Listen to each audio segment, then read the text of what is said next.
Если бы я сформулировала что-то одно про поездку в Индию, то я бы сказала, что, скорее всего, это будет непросто. Чего только не было со мной в Индии. Я была там 3 раза, и мы чуть не отъехали на Аруначале. Несколько раз я болела, и потом резко выздоравливала.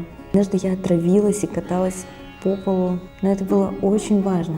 Это было то, что очень важно прожить именно мне.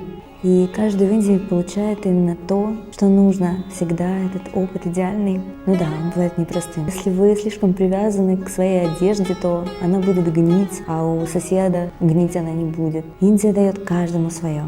Но есть люди, которым в Индии легче. Я недавно сделала подкаст со своей подругой, которая так потрясающе чувствует это место. Если вам интересно, то вы можете послушать этот подкаст в открытом доступе на YouTube.